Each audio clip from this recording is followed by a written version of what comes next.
He's a leading voice in the GOP, and now Senator Marco Rubio of Florida is speaking out about last night's election results, specifically what they could mean for next year, the 2014 midterm elections, and the next presidential race in 2016. Today, the Florida Republican sat down with our own chief congressional correspondent, Dana Bash, who's here now joining us.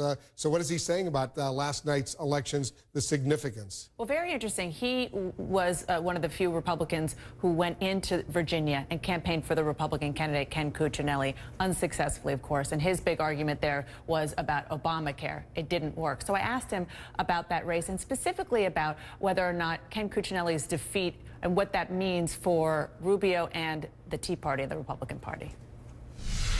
Do you think that the results show that his brand of Republican politics, your brand of Tea Party-backed Republican politics, is now in trouble in big swing states like Virginia? I think people try to ascribe all kinds of conclusions to these races. I think it's one of the things that happened in this race is he was severely outspent.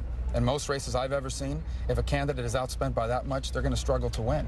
I think, secondly, unfortunately, he didn't have those resources to answer some of the negative attacks that were levied against him, that created a caricature of him that he was unable to undo. Despite all of that, he came within just a handful of points of winning a race that a week ago everyone around here was saying was going to be a blowout. Did the establishment let him down by not coming in? Well, look, again, people make decisions about what races they want to be a part of or not. I certainly think that a lot of people now need to look back at that race and wonder, would we not have won had he had just a few more resources to set the record straight about his own record, but also to talk about what he stood for and what he really would have done for the people of Virginia.